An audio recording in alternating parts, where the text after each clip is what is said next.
하나님 말씀 우리 보겠습니다. 히브리서 5장 8절에서 10절까지 말씀.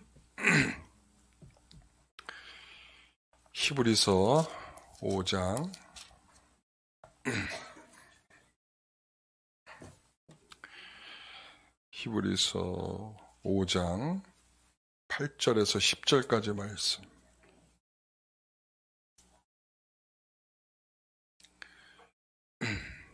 히브리서 5장 8절에서 10절 말씀 다 찾으셨을까요? 네, 우리 함께 읽겠습니다. 그가 아들이면서도 받으신 고난으로 순종함을 배워서 온전하게 되셨은즉 자기에게 순종하는 모든 자에게 영원한 구원의 근원이 되시고 하나님께 멜기세덱의 반차를 따른 대제사장이라 칭하심을 받으셨느니라. 아멘. 오늘 말씀의 제목은 믿음의 행위는 순종입니다 라는 제목으로 말씀을 함께 나누도록 하겠습니다. 우리가 믿음의 다른 표현이 뭘까 이렇게 생각해 볼 수가 있어요. 믿음이 뭔가, 우리가 히브리서에 있는 말씀들을 바라는 것들의 실상이다, 보이지 않는 것의 증거다. 우리가 믿음이라고 하는 것은 참으로 하나님께서 믿는 자들에게 없어서는 안 되는, 신자에게는 없어서는 안 되는 아주 중요한 것이겠죠. 이 믿음은 다른 말로 우리가 많이 표현할 수 있지만 그 중에 가장 가까운 게 뭐냐라고 물어본다면 저는 순종이라고 말하고 싶어요. 뭐라고요? 순종이다. 여러분, 믿음과 순종은 별개의 것이 아닌 것 같아요. 그러니까 믿음이라고 할 때 믿음이 우리에게 무엇으로, 여러분 믿음이라고 하는 것은 우리 마음에 있고 끝나는 일이 아니라 그 믿음을 가지고 있는 대로 우리가 어떤 삶의 형태에서 나타날 수밖에 없는 것이죠. 하나님을 사랑하는 자가 계명을 지키는 것입니다. 하나님을 사랑하는 자가 계명을 지키는 거죠. 우리가 하나님을 사랑합니다. 입으로는 떠드는데 하나님의 말씀과는 전혀 다르게 산다. 그걸 어떻게 하나님을 사랑한다라고 말할 수 있겠어요? 그렇죠?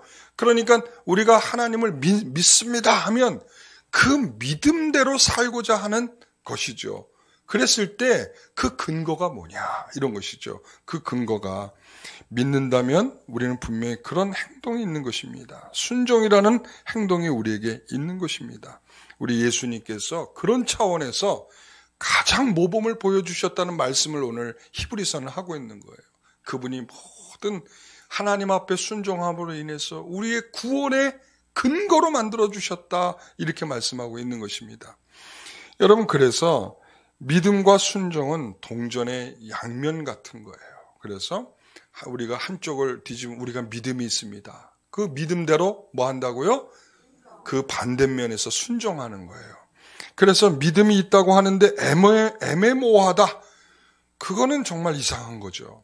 근데 오늘날 정말 훌륭한 신자들은 정말 어떻게 애를 쓰고 있냐면 하나님의 말씀을 어떻게 지켜볼까 애를 쓰는 정말 칭찬받을 만한 신자들이 있어요. 너무 훌륭하죠. 그러나 애매모호한 신자들이 또한 여럿들이 있다는 거예요. 우리가 믿기는 믿는데 우리가 실상 살기는 싫은 거죠. 그러니까 순종하기는 싫은 거예요. 믿는다라고 하는데 순종하기는 싫다라고 하는 것은 여러분 너무 이상한 것이죠. 하나님께서 우리에게 주신 믿음으로 산다는 것이 사실 쉽지는 않습니다. 쉽다는 얘기는 아니에요. 우리가 믿음을 우리가 하나님께서 선물로 주셨듯이 그 주신 믿음이 아니고서는 순종을 할 수 없다라고 하는 사실을 우리가 기억할 때 그 믿음이라고 하는 것이 공상이 아니구나. 우리가 그냥 믿는다면 끝나는 그런 슬로건이 아니구나. 우리가 믿는다면 정말 우리가 어떻게 살아야 되는가를 그 믿음대로 사는 역사가 우리 모든 성도들에게 있기를 간절히 원합니다. 그런데 우리가 그렇게 믿음대로 살지 못하는 이유가 뭐냐고 묻는다면 그 믿음대로 살지 못하도록 가로막는 뭔가가 있는 거예요. 그러니까 예수님께서 이제 세례를 받으신 후에 광야로 나가서 성령에 이끌려서 나가셔서 첫 번째 받으신 일이 뭡니까? 무슨 일을 받으셨죠? 시험을 당하셨잖아요. 그렇죠? 그러니까 예수님께서도 처음부터 그가 하시는 일 앞에 먼저 가로막히는 건 뭐냐면 이 사단의 역사예요. 그러니까 하나님은 우리에게 순종을 요구하지만 그 하나님께 순종하는 일을 사단은 싫어합니다. 그래서 우리가 정말 내면에 우리 안에 이 죄성이, 우리 안에 있는 죄성이, 우리가 정말 버리지 못하고 있는 이 죄성이, 우리가 평생 안고 가야 되는 이 죄성은 우리가 하나님 앞에 순종하지 못하도록 우리를 늘 가로막는 일을 한다는 것을 기억하십시오. 그래서 어떤 이유든 하나님의 말씀에 순종하지 않으려는 것은 이런 것입니다. 에베소서 2장을 우리 한번 같이 읽어봅니다. 전에는 우리도 다 그 가운데서 우리 육체의 욕심을 따라 지내며 육체와 마음이 원하는 것을 하여 다른 이들과 본질상의 진노의 자녀였다. 그러니까 우리는 어떻게 살았다고요? 전에 육체의 욕심을 따라 살았다 이거예요. 뭐 때문에요? 2절에 보면 불순종하는 영 때문에 그렇게 불순종하게 하는 영. 이 불순종하는 이 영 때문에 우리는 전에 어떻게 살았다고요? 육체의 욕심을 따라 살았다. 육체의 욕심. 그러니까 육체의 욕심. 이게 근데 전에는 이어야 되는데 지금은 바뀌어야 되는 상황이죠. 우리가 믿음을 가졌다면 전에는과 지금은 반드시 달라져야 되죠. 그러니까 믿음으로 산다는 것은 믿음이 있기 전과 믿음이 있은 이유가 달라지는 것입니다. 믿음이 있기 전에는 어떻게? 육체의 욕심 따라. 우리가 믿음을 가진 이후에는 하나님의 말씀을 따라 이렇게 사는 거죠. 그러니까 우리가 여전히 육신을 따라 산다면 우리가 믿노라 하면서도 우리는 죽은 행위를 갖고 있는 죽은 믿음이 될 수도 있다는 것을 기억하십시오. 그래서 우리가 하나님의 믿음의 선물을 받았다는 것은 그 믿음을 주신 분을 따라 우리가 사는 거죠. 그 믿음을 주신 그분을 따라. 그러니까 믿음을 주신 그분을 따라 살도록 그분이 우리에게 믿음을 주신 거예요. 하나님 여러분의 믿음을 주신 이유는 뭐라고요? 믿음을 따라 살라고. 예. 내가 살고 있는 방식이 여전히 불순종한 아들의 조롱거리를 받고 있을 만한 그런 모습은 아닌가. 여러분, 아담의 후손의 특징은 어떤 건 누가 가르쳐 주지 않아도 불순종한다는 거예요. 예? 아담의 후손의 특징은 바로 그거예요. 누가 가르쳐 주지 않아도 본성적으로 죄를 짓는다는 거예요. 우리 어린아이들이, 이 갓난 아이들 보면 저 아이들이 무슨 잘못을 하겠느냐 생각을 하겠지만 예전에 보니까 제가 그 유치원 있잖아요. 5살이 먹은 아이들이 왜 자기네들 먹기 싫은 거 있잖아요. 먹기 싫은 거는 그냥 안 먹으면 되는데 나 이거 먹기 싫어요. 그래. 근데 선생님들은 먹기 싫다 그러면 어떻게 하죠? 야, 그래도 다 먹어야 된다. 그래야 건강한 거야. 다 먹어. 그러면 얘네들이요, 선생님이 안 보는 사이에 그거를 다 어디다 갖다 버려요. 야, 그거 다 어디서 배웠을까요? 예, 그러니까 이 눈속임 하는 것을 어려서부터 이미 배우기도 전부터 그냥 자동적으로 되는 거예요. 자동적으로. 이게 바로 아담의 후손이라고 하는 특징이에요. 사랑하는 성도 여러분, 그래서 인간의 고통은 어디로부터 오느냐 이렇게 묻는다면 저는 이 불순종이라고 하는 것 때문에 온다. 우리들의 삶 속에서도 여전히 우리가 이 고통이라고 하는 것, 물론 하나님께서 우리에게 주시려고 하는 굉장히 중요한 시험도 있지만 그 어떤 부분에 있어서는 그 고통은 우리의 불순종과 굉장히 관련이 있다라고 저는 생각을 합니다. 여러분은 어떻게 생각할지 모르겠지만 여러분, 그래서 이 불순종이 우리에게 정말 하나님을 더 순종하는 것을 끊게 하는 이 악함이 들어있다는 것을 꼭 기억하시길 바랍니다. 그래서 예수님은 겟세마네 동산에서의 기도를 우리에게 왜 보이셨을까 저는 생각했어요. 그냥 예수님 가서 십자가에 달려 죽으시면 될 일인데 굳이 겟세마네 동산에 올라가셔서 그렇게 끙끙거리시면서 기도를 왜 하셨을까? 그게 육신과 하나님의 뜻, 그러니까 육신을 따라 사는 것과 하나님의 뜻을 따라 사는 것에 그 그 사이에서 고뇌하고 계시는 예수님의 모습을 보여주는 것 같아요. 그러니까 예수님도 이 세상에 사는 동안 육신은 육입니다.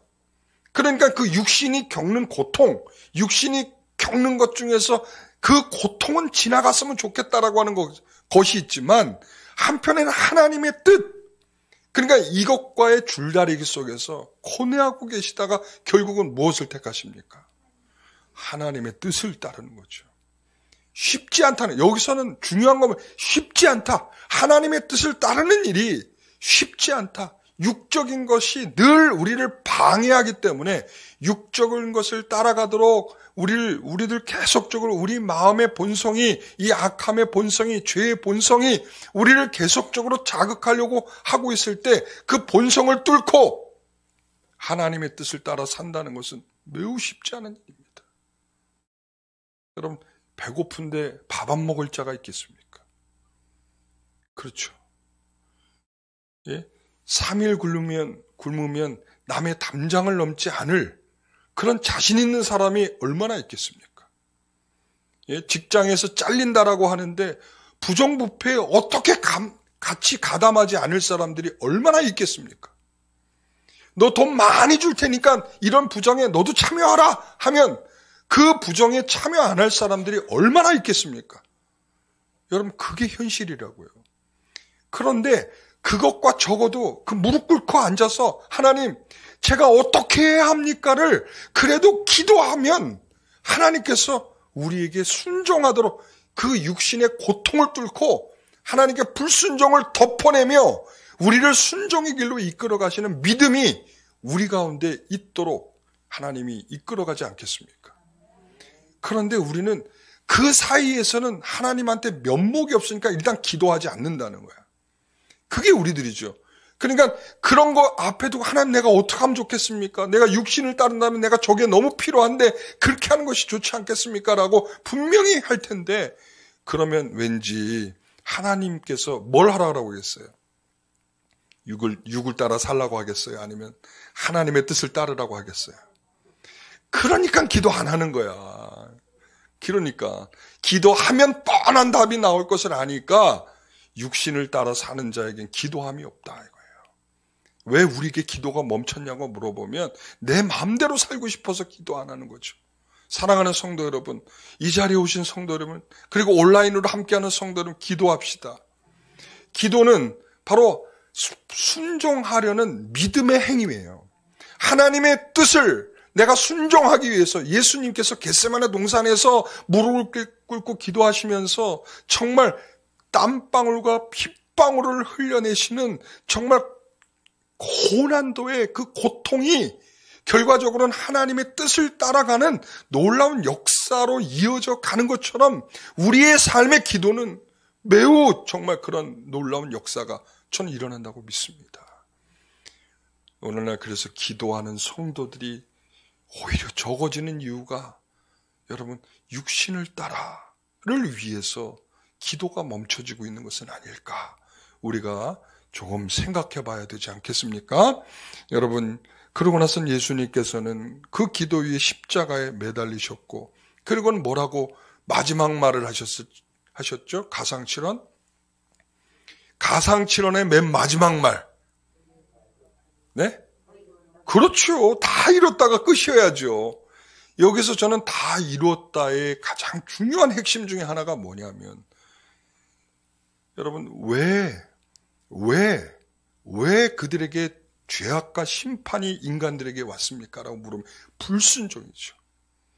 그래서 인류는 죽게 되었습니다. 하나님의 심판에 놓이게 된 것이죠. 그러니까 인류의 심판과 인류의 죽음이라고 하는 것을 이제 예수님께서 다 이루셨다라고 하는 순종으로 말미암아 이제 새로운 전환이 이제 시작됐다라고 하는 것을 분명히 말씀하고 있는 거죠.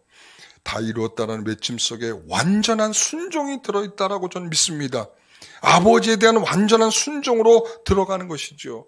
그 기도하면서 내가 이 잔을 마시겠습니다라고 하는 이 주의 뜻을, 아버지의 뜻을 따르는 중요한 마지막은 다 이룬 것입니다. 아들이신 예수님은 아버지께서 하라고 하신 그 일에 완전히 순종하신 겁니다. 여러분, 완전히 순종한 것입니다. 완전히 순종한 것입니다. 제가 왜 이 말을 3번이나 했을까요? 나는 예수님도 아닌데. 왜 3번이나 했을까?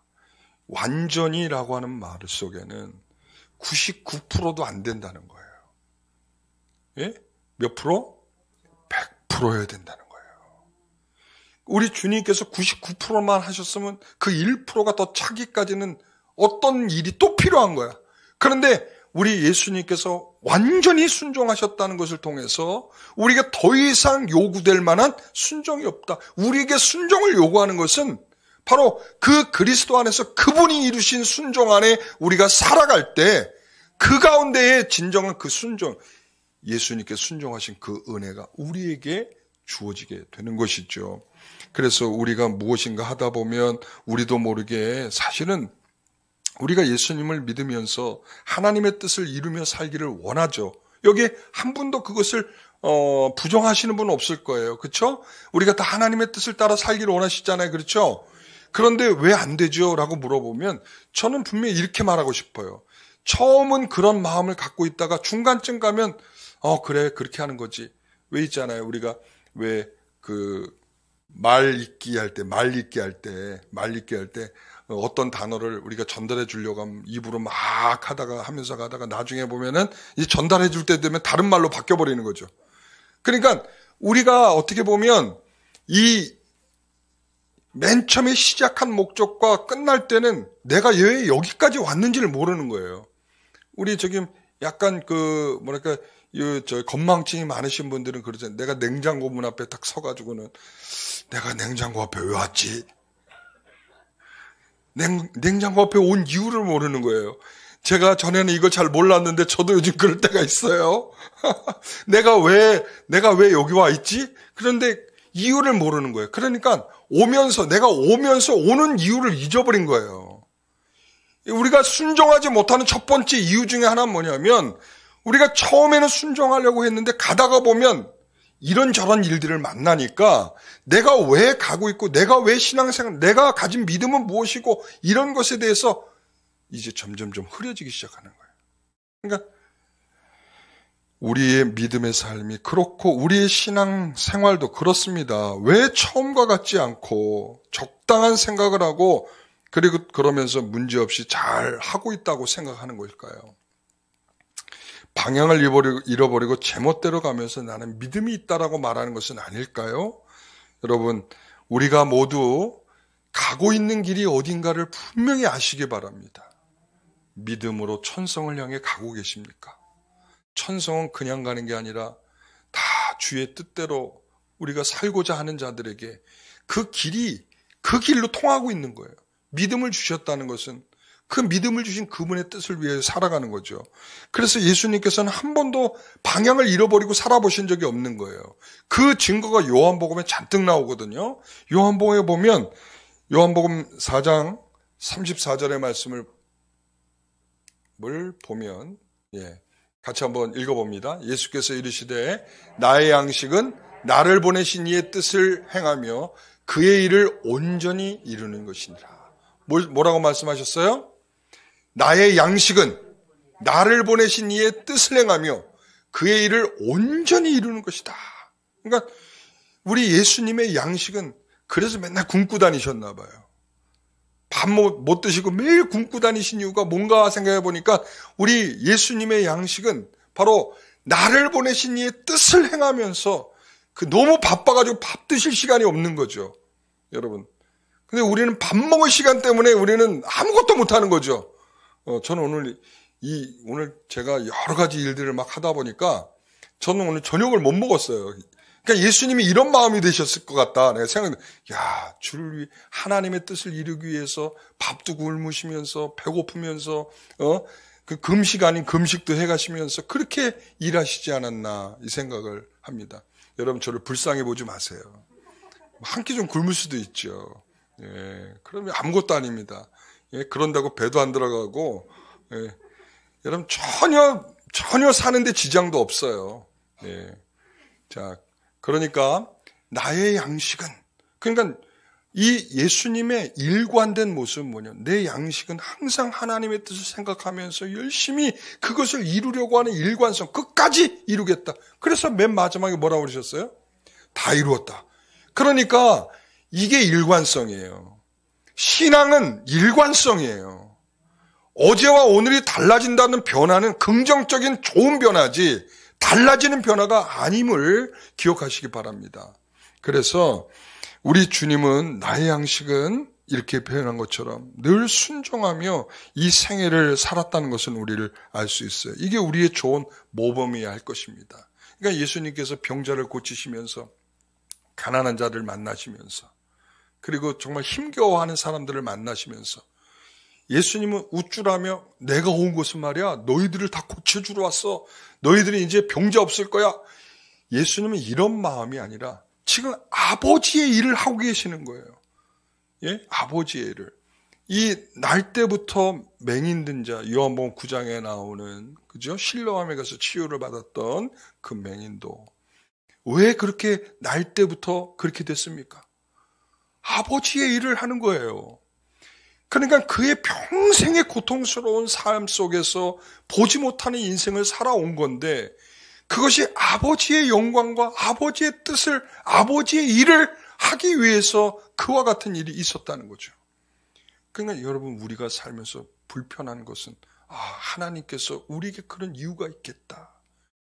불편한 자체를 불평하지 마시고 그 불편함을 통해서 하나님이 우리에게 어떤 일을 이루어 가시는지를 생각하는 각도가 좀 생겼으면 좋겠어요. 여러분 멋진 신자입니다. 하나님은 그런 신자를 원하는 거예요. 야, 역시 내가 너한테 믿음 준 보람이 있구나. 왜요? 그렇게 내가 너의 인생이 불편해도 하나님께 불평할 줄 모르고 하나님이 나를 통해서 무슨 일을 이루실까? 그것을 생각하는 거 보니까 내가 너에게 좀 믿음의 보람이 있다. 그러시지 않겠습니까? 하나님의 뜻을 이루어가는 거고 하나님의 일을 우리가 이루어가는 것이 우리에게도 중요하지 않겠습니까? 예수님의 삶의 목적은 단 한 가지입니다. 아버지의 뜻을 이루고 아버지에게 순종하는 것입니다. 순종하는 것이 예수님의 삶의 목적이었습니다. 여러분 그래서 예수님께서는 또 이런 말씀을 해요. 요한복음 6장 38절 같이 읽어봅니다. 내가 하늘에서 내려온 것은 내 뜻을 행하려 함이 아니요 나를 보내신 이의 뜻을 행하려 함이라. 한 번도 예수님은 나를 드러내려고 하시는 것이 아니라 아버지 하나님 그분을 드러내려고 하셨습니다. 그런데 우리가 무슨 우쭐거릴 틈이 어디 있겠습니까? 그러니까 내가 우쭐거리고 있다라고 하는 것은 뭔가 잘못 믿고 있는 거예요. 지금 우리가 아까도 말씀드렸던 우리가 이렇게 방향을 가고 있는데 방향을 이미 잘못 가고 있는 거예요. 그러니까 방향을 제대로 가고 있는 사람에는 예수님의 모습이어야 되는 거죠. 예수님은 아버지의 일을 하면서 그 엄청난 능력과 기적이 일어나면서 다른 길로 안 가는 거예요. 내가 너희들에게 온 것은 군림하러 왔다. 이렇게 안 하시는 거죠. 왜? 내가 이 정도 능력을 행했다면 내가 왜 십자가에서 죽어야 되는가요? 라고 하지 않고 계시다는 거예요. 그분이 처음부터 오신 목적대로 끝까지 그가 하실 일을 하고 죽은 자도 살리고 수많은 사람들에게 5,000명에게 일순간에 먹이는 역사도 일어나고 그리고 또한 눈먼 자도 앉아있던 자도 다 일어나고 고쳐짐을 그런 일들을 행하시지만 가시는 길은 십자가를 향해서 가시는 거예요. 저는 이걸 생각하면 소름 끼칠 정도로 우리의 길이라는 게 너무 힘든 길이겠구나 예상할 수 있는 거죠. 사랑하는 성도 여러분, 그런데 왜 예수를 믿어야 될까요? 그게 우리의 질문인 거죠. 그 길이, 그 예수님이 가신 그 길이, 그 십자가가 십자가로 딱 끝나버렸다면 우리는 아마도 그 질문을 계속 던지면서 왜 우리가 이 길을 가야 될까요? 왜 이래야 될까요? 그렇지만 예수님께서 이미 답을 다 주셨어요. 예? 그래서 서양 속담에도 그런 게 있는 거예요. 십자가가 고통이 결과적인 영광이 있다는 거예요. 우리는 그 영광을 바라보는 거예요. 우리는 그 영광이 있기 때문에 하나님이 우리에게 주실 그 영광이 있기 때문에, 주의 뜻을 따라 사는 자들의 그 영광이 있기 때문에 지금의 고통을 우리가 기꺼이 즐겁게 우리가 견뎌내고 살아가는 거죠.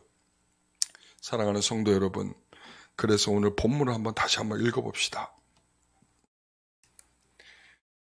그가 아들이면서도 받으신 고난으로 순정함을 배워서. 자, 다시 한번요. 그가 아들이면서도 받으신 고난. 이게 도대체 뭘까요? 그가 아들이면서도 받는 고난. 여러분, 그것을 순종함을 배워서 그 다음에 온전하게 되셨은즉 자기에게 순종하는 모든 자에게 영원한 구원의 근원이 되시고, 이것 때문에 참으신 거예요. 그분이 십자가를 향하여 끝까지 가시는 이유는 이것 때문에 참으시는 거예요. 이것 때문에 순종하신 거예요. 이것 때문에 아버지의 뜻을 이루신 거예요. 너무나 멋지신 일이죠. 우리가 왜 참아야 됩니까? 그분이 가신 길을 가려고 하니까 참는 거예요. 왜 우리가 육을 따라 살지 못합니까? 물어보면 당연한 겁니다. 우리 그분이 가신 길을 가야 되니까 그렇죠. 우리가 다른 길을 샜다가는 우리가 결과적으로는 다른 길로 가면 안 되는, 다른 길로 가는 결과가 올까봐 두렵게 되는 거죠. 우리 예수님께서 순종학교 1기 졸업생이십니다. 여러분 몇 기세요? 여러분 몇 기세요? 예? 2기? 그래, 다 2기인 줄 우리는, 예수님은 1기고 우린 다 2기. 감사합니다. 여러분, 감사하네. 순종학교를 가셨으니까 감사한 일이네. 중퇴하지 마세요. 끝까지 졸업하셔야 되는 거야. 그러니까 우리 주님이 그 모습을 우리에게 너무나 멋지게 보여주셨잖아요. 그래서 우리는 이 교회라고 하는 것은 어떤 면에서 보면 우리가 주님 앞에 하나님의 뜻을 얼마나 잘 순종하는지를 나타낼 수 있는 굉장히 좋은 장이에요. 그러니까 교회에서 보면 우리가 하나님의 뜻을 따라 얼마나 잘 순종하느냐라고 보면 이 어색한 그리고 불편한 우리의 관계 속에서 우리가 어떻게 사람들을 풀어가는지가 거기에 굉장히 답이 많이 들어있어요. 그러니까 교회라고 하는 것은 우리 모두가 다 편하고 좋은 사람만 있진 않잖아요. 그렇죠? 그러니까 저도 불편한 사람 있을 수도 있어요. 누굴까요? 여기 계신 분들이. 여러분 그렇습니다. 그러니까 그럼에도 불구하고 그분을 위해서 기도하는 거죠. 정말 하나님께서 그분을 위해서 기도하게 할 때가 저에게는 어떤 면에서 하나님이 왜 내게 더 기도하라고 하나님이 그런 분들을 주시는구나, 이런 생각을 하는 거죠. 그러니까 그게 바로 하나님께서 우리에게 순종을 우리에게 요구하는 공간으로서 교회는 매우 중요한 학습장이에요. 이 순종학교 2기는 어디에서 이루어지냐면 교회에서 이루어지는 거예요. 여러분, 교회에 잘 안 나오는 사람들은 이미 굉장히 문제가, 여러분 출결사항 안 좋은 학생들 어때요? 예? 예, 제가 예전에 학교를 잘 안 나가본 적이 많아가지고 제가 잘 알거든요. 선생님도 찾아오고, 그리고 여러분 결국은 너 학교 잘릴래 안 잘릴래 이래야 되는 거고, 학교에서 학칙과 벌칙을 따라 그것도 받아야 되고, 그래도 안 나오면 뭐가 돼요? 퇴학이에요. 퇴학. 그러니까 저는 부모님을 잘 만나서 부모님이 저를 위해서 애써 주셔가지고 제가 퇴학을 안 당했는데, 그런데 바로 우리가 순종학교에서 우리를 지켜주실 유일한 분은 예수님이십니다. 그분이 우리를 지켜주실 것이고, 또 우리를 다듬어가 주실 것이고, 그리고 우리가 모자랄 때 그 모자람을 여러분의 옆에 있는 그분들, 제가 지난 주일도 말씀드렸는데 옆에 있는 여러분들이 바로 하나님의 은혜죠. 그 은혜인 여러분들이 서로의 순종학교의 학생으로서 잘 감당할 수 있도록 도움을 줘야 되는 것입니다. 여러분, 저도 마찬가지예요. 여러분들이 저를 도와주셔야 돼. 예? 제가 하나님 앞에 잘 순종하고 주의 일들을 잘 감당할 수 있도록 여러분들이 저를 도와줘야 되고, 마찬가지로 여러분들이 그렇게 순종 잘하도록 저 역시도 여러분들을 도와줘야 되고, 그렇기 위해서 저와 여러분들이 서로 만난 거예요. 예? 우리는 서로 위에 있고 아래에 있고 이런 존재가 아니라 우리는 서로가 서로를 위해서 존재하는 자들입니다. 하나님이 그렇게 우리를 묶어주신 것이죠. 여러분, 그래서 우리가 함께 섬기게 한 사람들을 통해 예수 그리스도의 모습처럼 순종을 배우기를 원합니다. 순종을 배우기를 원합니다. 여러분, 그래서 우리 하나님의 오묘하신 그 뜻은, 여러분, 창세기에 보면, 제가 창세기 설교하면서 그때 말씀드렸던 거지만 여러분들이 절대 기억 못할 줄 알고 제가 지금 다시 한번 말씀드리면, 하나님께서 창세기 1장부터 쭉 보게 되면 창조하시고 난 다음에 인류는 타락이 시작됩니다. 그 타락한 그 모습의 가장 그 큰 모습이 뭐냐면 11장의 바벨탑 사건이에요. 바벨탑. 그러니까 창조 이후에 인간의 타락이 뭐라고 그랬죠? 하나님으로부터 떨어져 나가는 거예요. 부러져 나가는 가지와 같아. 나무에서 부러져 나가는 가지와 같아. 그래서 하나님과 부러져 나가서 떨어져서 관계가 이탈되어 있는 그런 인생들, 타락한 인생들의 모습은 자기 성을 쌓고 바벨탑을 쌓고 자기가 하나님처럼 높아지려는 것밖에 할 줄 모르는 그런 인생들에게 하나님이 11장 말미에 준비하신 사람이 있어요. 그게 누굴까요? 그게 아브라함이에요. 왜 거기서 노아예요? 노아는 이미 나오고 끝났는데. 노아는 이미 죽었어요, 그때는. 자, 아브라함이에요, 아브라함. 아브라함을 하나님이 준비를, 이 족보, 11장의 족보 가면 쫙 아브라함이 다 끝에 아브라함이 딱 나와. 그 다음에 12장으로 딱 넘어가면 아브라함이 이제 시작이 되는 거예요. 본토 친척 아비의 집으로부터 떠나. 믿음으로 말이에요. 믿음으로. 어떻게 떠났겠어요? 믿음으로 떠나서 여기까지 왔고, 내가 너에게 축복권을 주고 너에게 저주권도 주고, 그리고 그러면서 하나님께서 이 순종의 이 캐릭터로 누굴 주셨냐면 아브라함을 주신 거예요. 여러분, 그래서 이 아브라함의 자손이 누구라고 그랬죠? 아브라함의 자녀가 누구라고 그랬어요? 이삭이죠. 신약에서는 누구라고 말하죠? 갈라디아서에 가면 이삭이라고 안 해요. 예수 그리스도라고 그러죠. 왜 그런가 하면, 왜 예수 그리스도인가 하면, 아브라함은 아들을 어떻게 낳았어요? 믿음으로 낳았어요. 믿음으로 낳았다는 게 뭐냐면 자기의 능력으로 낳지 않았다는 거예요. 자기의 능력으로 자손을 낳지 않는다는 거예요. 그래서 예수 그리스도가 아브라함의 후손이 되는 첫 번째 이유가 뭐냐면 바로 그거예요. 이제 예수 그리스도로부터는 바로 그런 믿음으로 낳는 많은 출생자들이 생긴다는 거예요. 아브라함에게 약속하신 그 약속, 하늘의 별, 이 바다의 모래, 그건 예수 그리스도로부터 태어나게 될 수많은 믿음의 자녀들을 가리켜 하는 말이거든요. 그러니까 이 아브라함에게서 이 순종의 모습을 보여주기 위해서 이제 22장에 가면 아들을 데리고 어디를 가요? 모리아산으로 가죠. 이삭의 모습은 어떤 모습이에요? 굉장히 순종이죠. 순종이죠. 그냥 따라가는 거예요. 아빠, 재물은 어디 있어요? 하나님께 준비하시겠지 뭐. 아멘. 그리고 따라가는 거예요. 그리고는 여러분 그를 모리아산에서 묶고 그를 죽이려고 하는 순간까지도 이삭은 반항의 흔적이 나타나지 않고 있다는 거예요. 이게 다 왜 그런 줄 아세요? 이게 뭘 보여주려고 하는지 아세요? 예수 그리스도를 보여주려는 거예요. 거기는 하나님이 자기를 위하여 받으실 재물을 준비하셨죠. 그래서 여호와 이레라고 했죠. 그러나 예수님께서는 십자가에 죽으실 때 예수님이 친히 죽어주신 거예요.